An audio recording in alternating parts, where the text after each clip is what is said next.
And welcome back on Take Action News with David Shuster as executive producer. Daniel Marin's in the host chair today for David Shuster, who's out on assignment for a couple weeks on this Saturday, March 30th. The makers and the takers, it's a phrase that you hear a lot on the lips of conservative thinkers and writers. It's certainly something that tripped up Republican presidential nominee Mitt Romney when he ran for president. And usually, when they think of the takers, they refer to poor people, to people that are receiving some sustenance from the government to alleviate their poverty. And they call the makers those productive capitalists, essentially rich people of any stripe, who apparently create jobs and productivity for the rest of us. But of course, that may not be the case. Could it be that in fact the rich people, or many sectors of rich people in this country, are themselves the takers?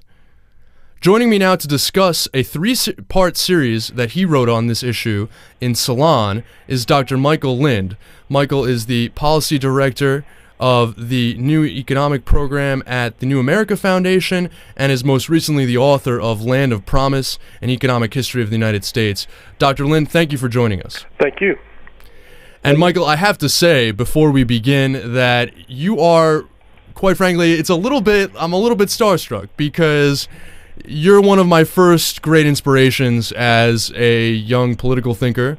I've said to you by email that when I read your book, The Next American Nation, back when I was a junior in high school, it really changed my way of thinking and looking at political structures and traditions and history in this country.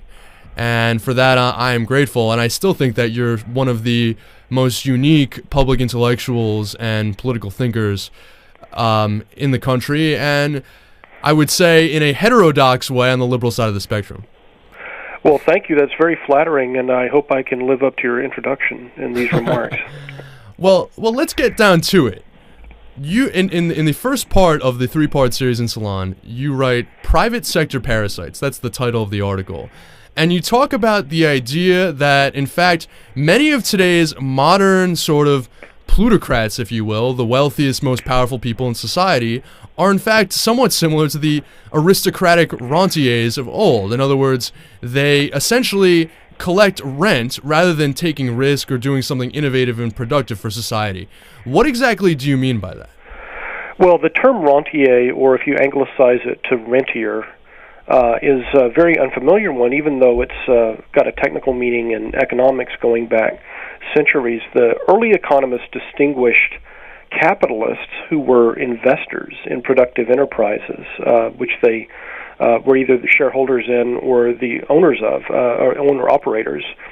They distinguished these business executives and owners from mere rentiers, who, for the most part, in the early days were landlords, but sometimes they had chartered monopolies, for example, toll bridges.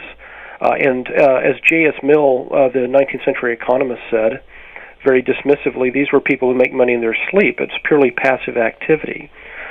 You can distinguish rents, which are payments extracted from consumers or customers by one of these passive investors or owners, from profits, which result from the sale of goods and services in the market to customers.